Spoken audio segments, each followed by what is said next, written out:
नमस्कार। प्रस्तुत है आज का चिंतन। आज मनुष्य जितनी प्रगति कर सका है उसके महत्वपूर्ण आधारों में एक बौद्धिक संपदा का पीढ़ी दर पीढ़ी संरक्षण संवर्धन भी है। ज्ञान ही प्रगति की आधारशिला है।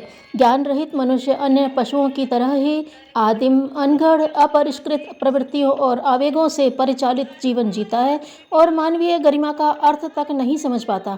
अज्ञानी व्यक्ति की सारी शक्तियाँ उसके भीतर निरुपयोगी बनी बंद रहती हैं और शीघ्र ही कुंठित होकर नष्ट हो जाती हैं।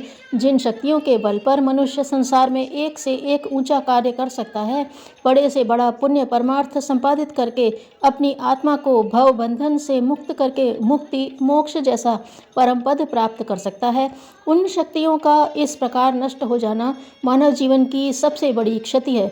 इस क्षति का दुर्भाग्य केवल इसलिए सहन करना पड़ता है कि वह ज्ञानार्जन करने में प्रमाद करता है अथवा अज्ञान के कारण धूर्तों के बहकावे में आकर सत्य धर्म के मार्ग से भटक जाता है।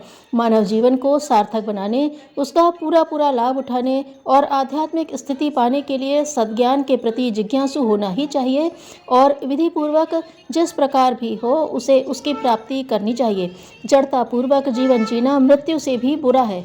ज्ञान की जन्मदात्री मनुष्य की विवेक बुद्धि को ही माना गया है और उसे ही सारी शक्तियों का स्रोत कहा गया है। जो मनुष्य अपनी बुद्धि का विकास अथवा परिष्कार नहीं करता अथवा अभिषेक के वशीभूत होकर बुद्धि के विपरीत आचरण करता है, वह आध्यात्मिकता के उच्च स्तर को पाना तो दूर साधारण मनुष्यता से भी गिर जाता है। उसकी प्रवृत्तियां अधोगामी और प्रतिगामिनी हो जाती हैं। वह एक जंतु जैसा जीवन जीता हुआ उन महान सुखों से वंचित रह जाता है जो मानवीय मूल्यों को समझने और आदर करने से मिला करते हैं। निकृष्ट एवं अधो जीवन से उठकर उच्च स्तरीय आध्यात्मिक जीवन की ओर गतिमान होने के लिए मनुष्य को अपनी विवेक बुद्धि का विकास, पालन तथा संवर्धन करना चाहिए। अन्य जीव जंतुओं की तरह प्राकृतिक प्रेरणाओं से परिचालित होकर सारहीन जीवन बिताते रहना मानवता का अनादर है।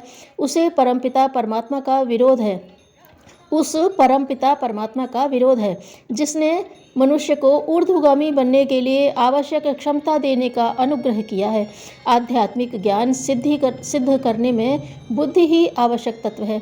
इसके संशोधन, संवर्धन एवं परिमार्जन के लिए विचारों को ठीक दिशा में प्रचलित करना होगा।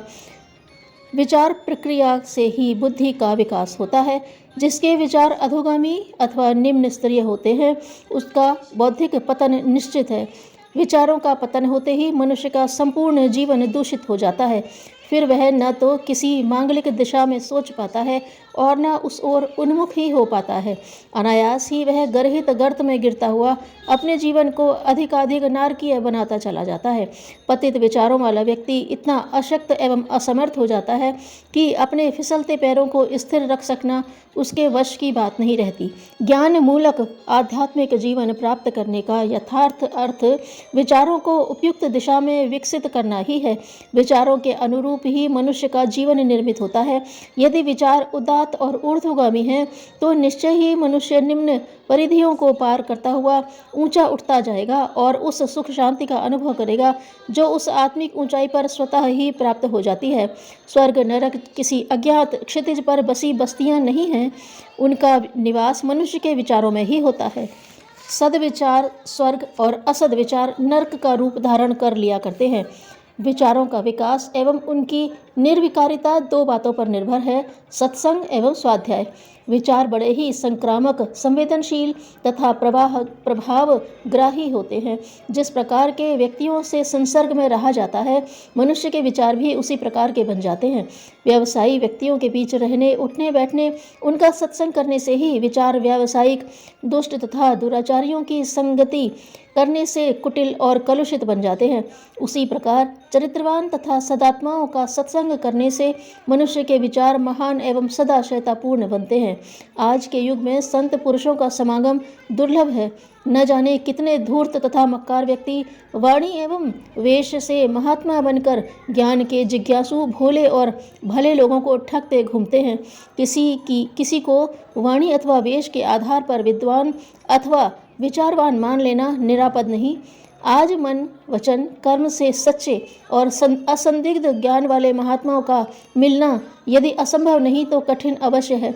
सत्संग के लिए तो ऐसे पूर्ण विद्वानों की आवश्यकता है जो हमारे विचारों को ठीक दिशा दे सके और आत्मा में आध्यात्मिक प्रकाश एवं प्रेरणा भर सके।